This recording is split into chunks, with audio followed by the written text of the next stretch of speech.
오늘 우리가 함께 나눌 말씀 예레미야애가 3장 19절부터 26절까지 말씀입니다. 교독하겠습니다.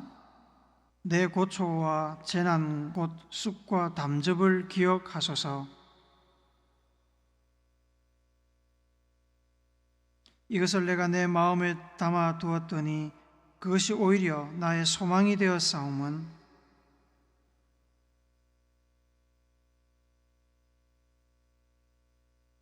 이것들이 아침마다 새로우니 주의 성실하심이 크시도소이다.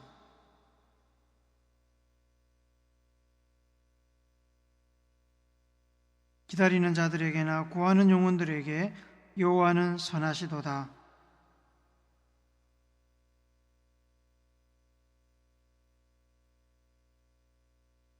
아멘. 뉴스를 보다 보면 가끔 혼자 사는 사람의 집에 각종 쓰레기와 중고 물품들이 발 디딜 틈이 없을 정도로 빼곡하게 쌓여 있는 것을 기자가 방문하여 취재하는 것을 볼 수 있습니다. 세상에 이런 일이와 같은 프로그램에도 방영된 적이 여러 번 있었습니다. 전문가들은 이렇게 물건을 버리지 못하는 사람들이 강박장애를 앓고 있다고 진단을 합니다.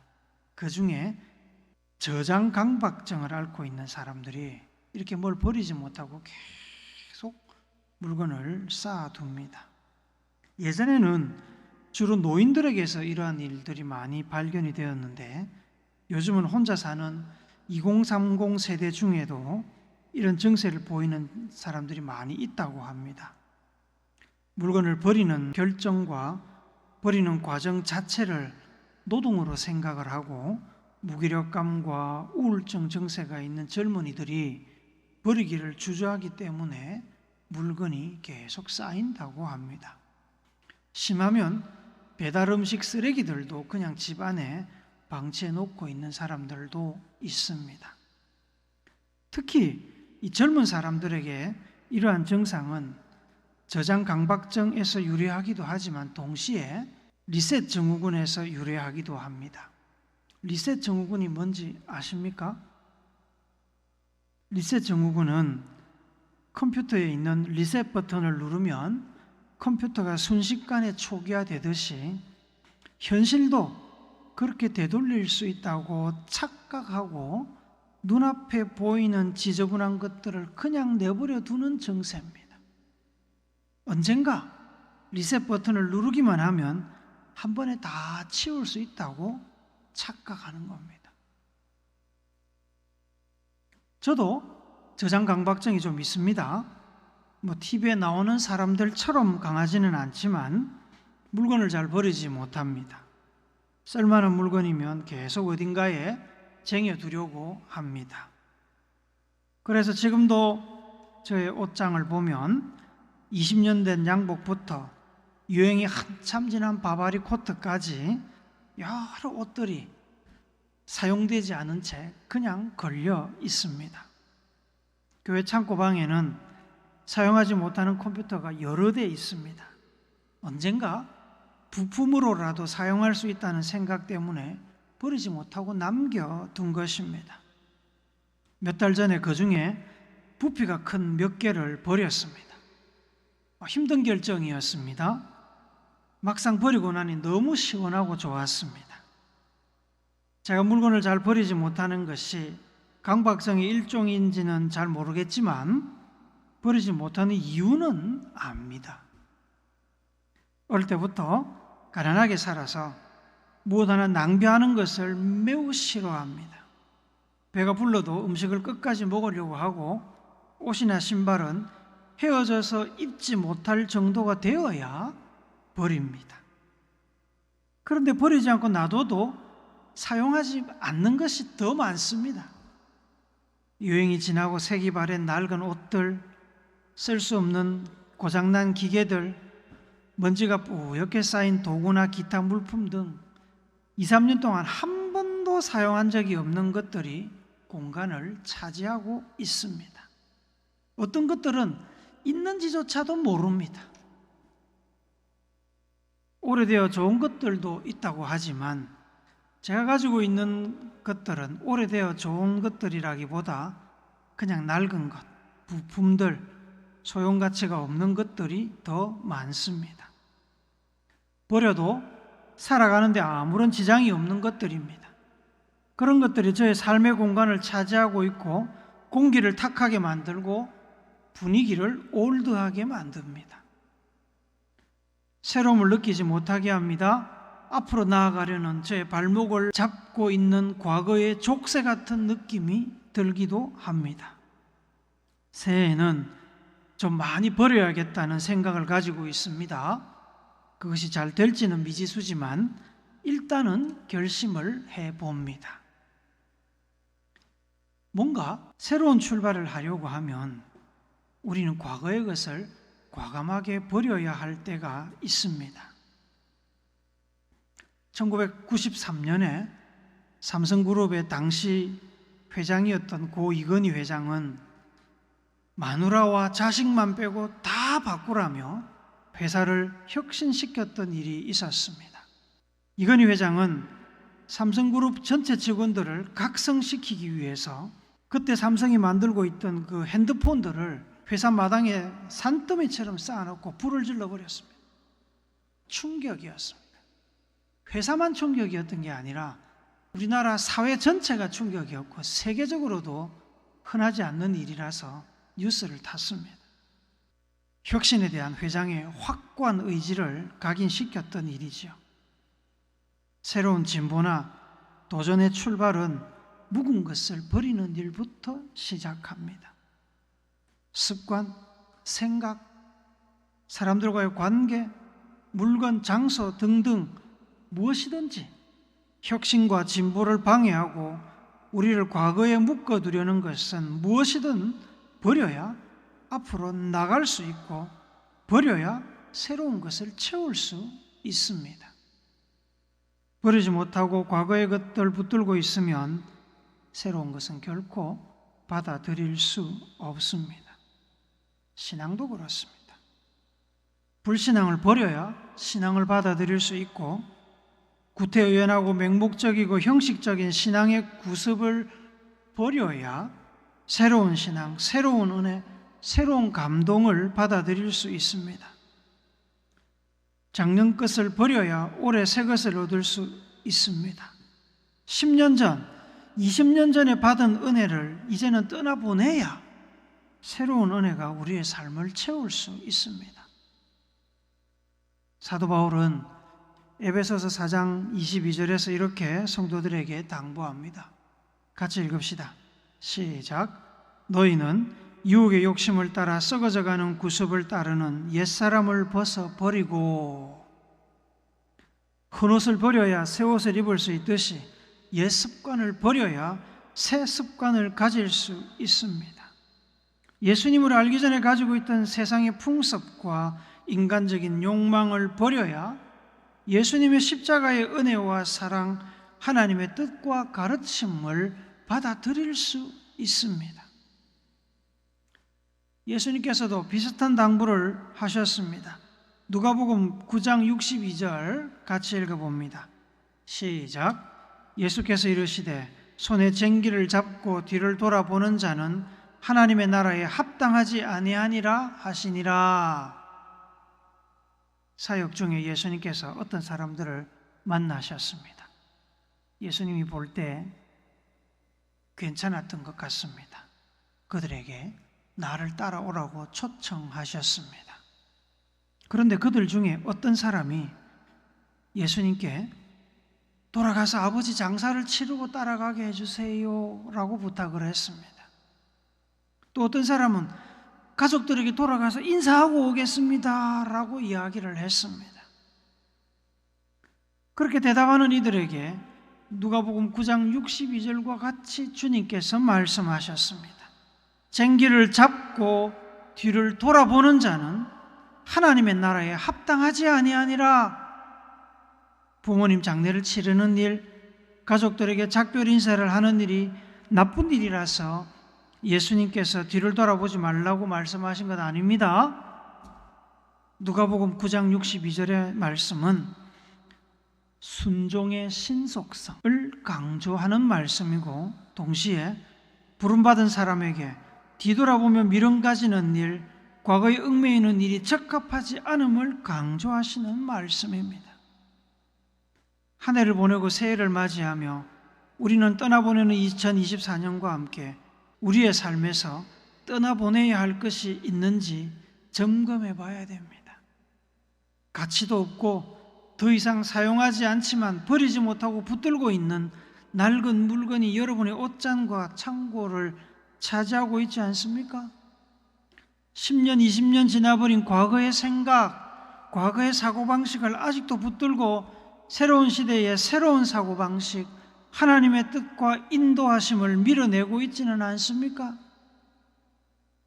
누군가를 향한 마음의 분노, 감정의 찌꺼기가 혹은 선입관 때문에 관계가 발전하지 못하고 늘 과거의 상처에 붙들려서 괴로워하고 힘들어하고 있지는 않습니까? 물론 버리지 말아야 할 것들도 분명히 있습니다. 버리라 그런다고 예수님 버리면 안 되지요? 버리라 그런다고 가족 버리면 안 됩니다. 자기가 받은 사명, 하나님의 부르심을 외면하면 안 됩니다. 힘든 시간을 함께 이겨낸 동지들, 동역자들을 버리면 안 되지요? 대를 이어 내려온 아름다운 신앙 전통 버리면 안 됩니다. 본질적인 것, 없어서는 안 되는 것들, 살면서 반드시 가져가야 하는 것들은 버리면 안 됩니다. 하지만 그런 본질적인 것이 아니라면 더 이상 과거에 얽매이지 말고 미련을 두지 말고 담대하게 버리고 비워야 우리는 앞으로 미래로 전진할 수 있고 새로운 것을 채울 수 있습니다. 그렇게 담대하게 버리고 비웠다면 새로운 것을 채워야 됩니다. 낡은 옷을 버렸으면 새 옷으로 채워야 됩니다.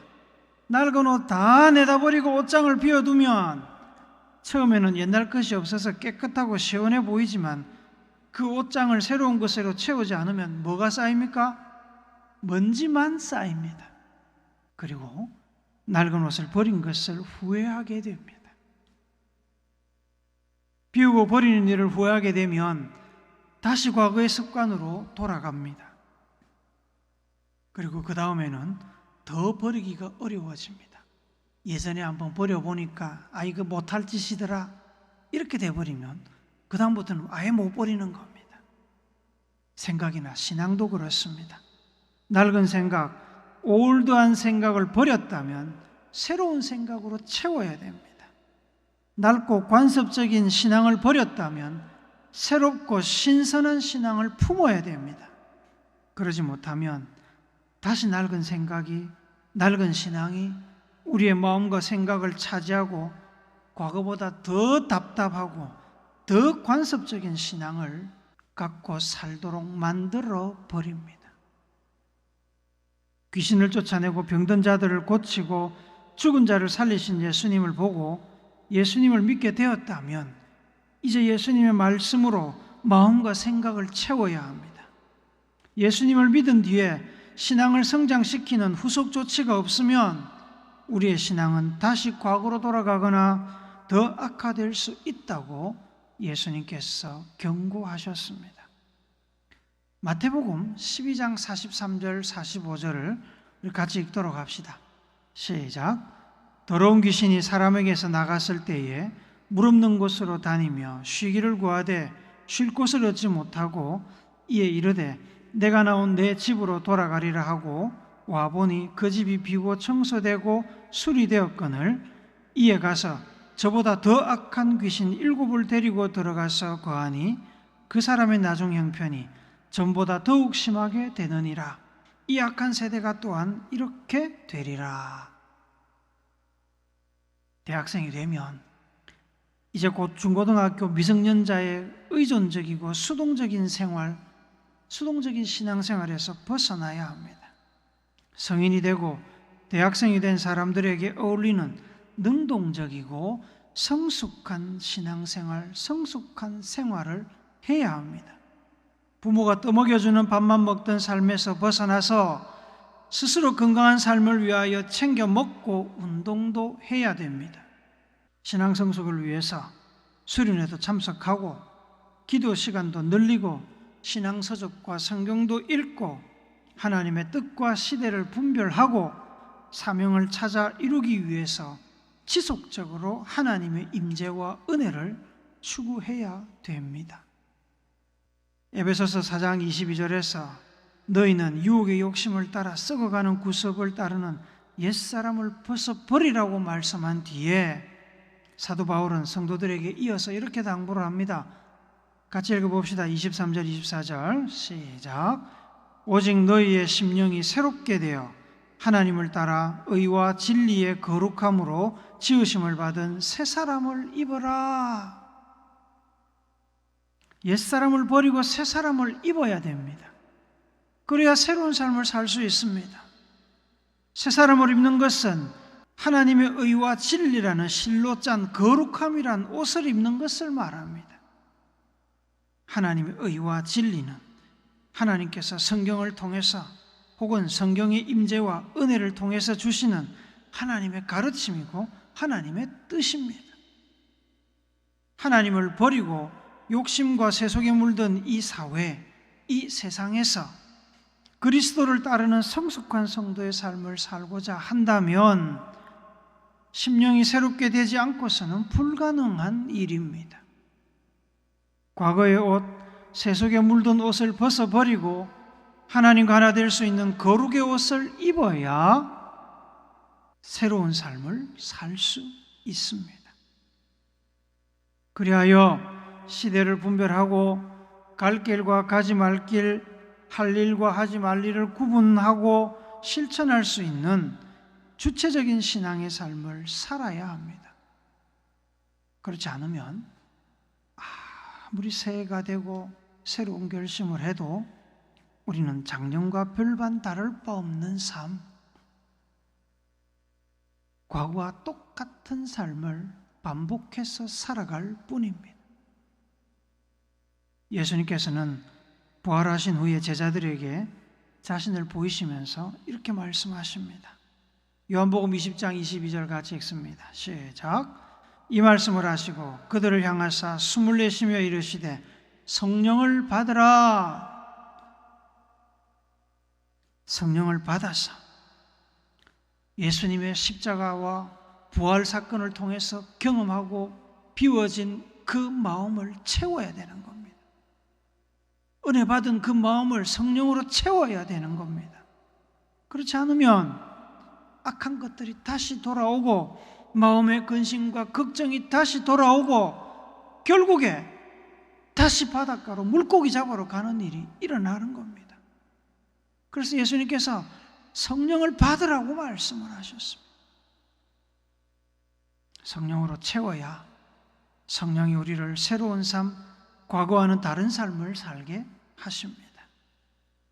사도 바울도 에베소 성도들에게 술 취하지 말라 이는 방탕한 것이니 오직 성령으로 충만함을 받으라고 신신당부를 했습니다.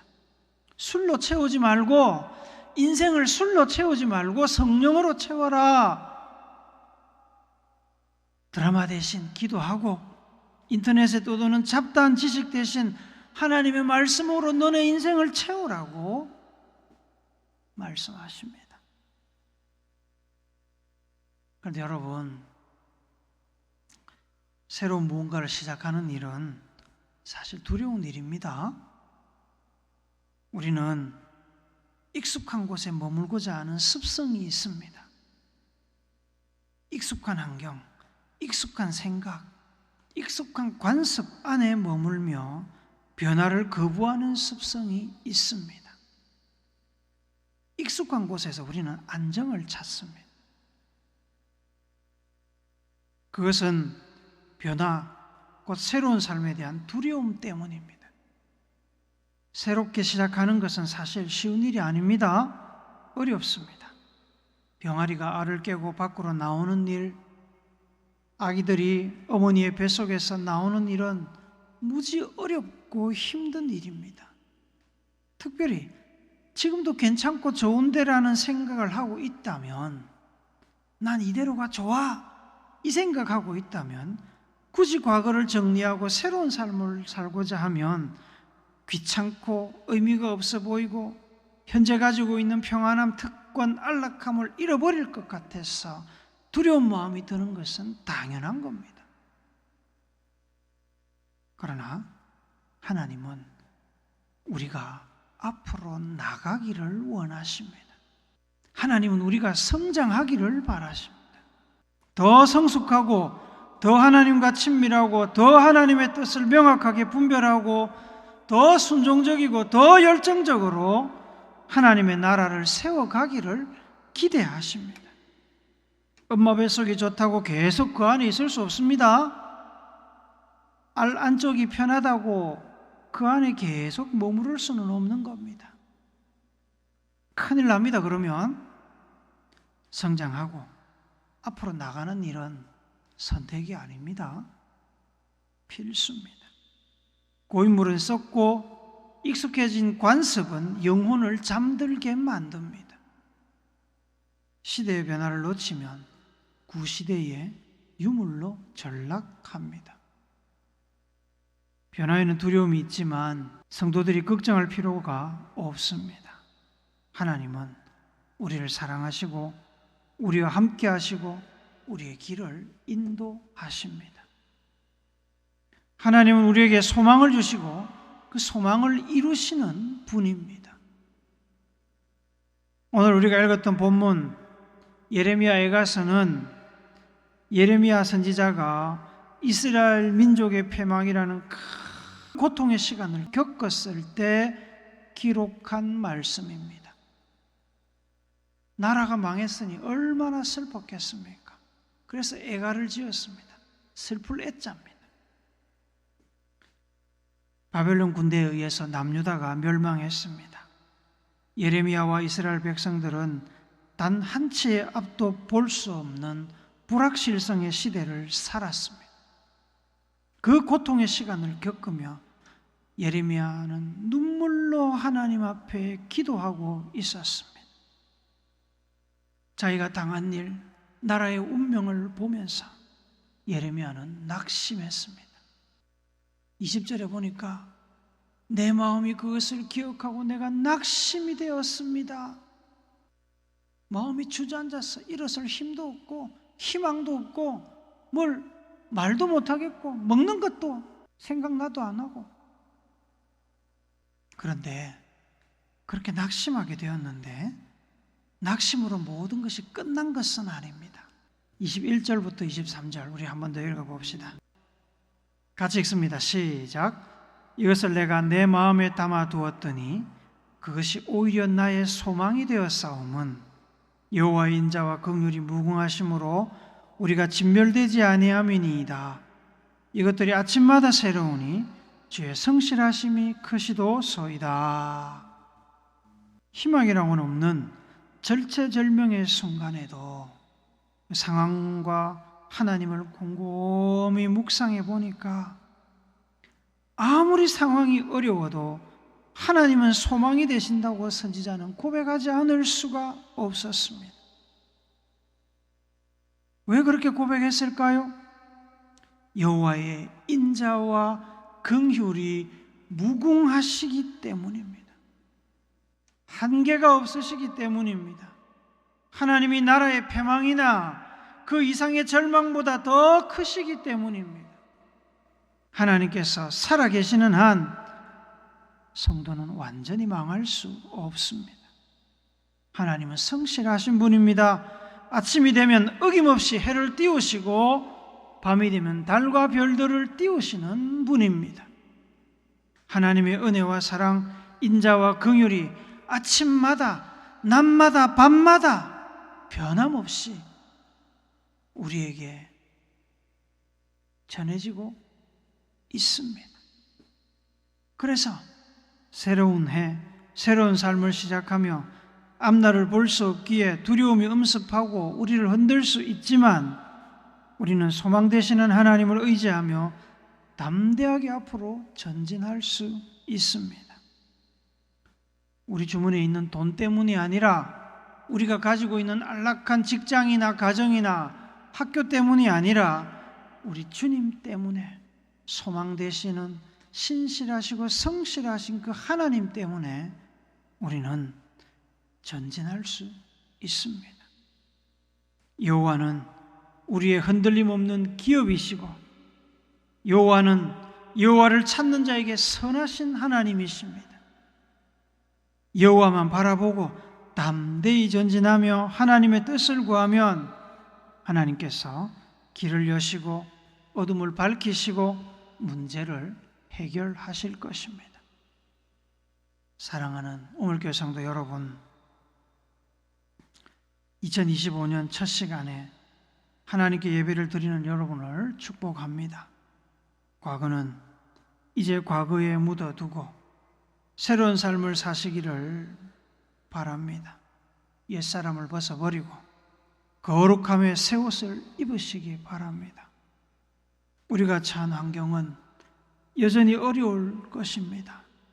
비행기 사고, 대통령의 비상계엄과 탄핵, 경제적인 어려움으로 인해서 사회적인 불안과 고통은 쉽사리 없어지지 않을 것입니다. 흔들리는 정치 상황, 사회적인 혼란이 미래에 대한 불확실성을 가중시키고 삶을 위태롭게 만들고 있습니다. 컴퓨터 리셋 버튼을 눌러 모든 것을 새롭게 할 수 있다면 얼마나 좋겠습니까?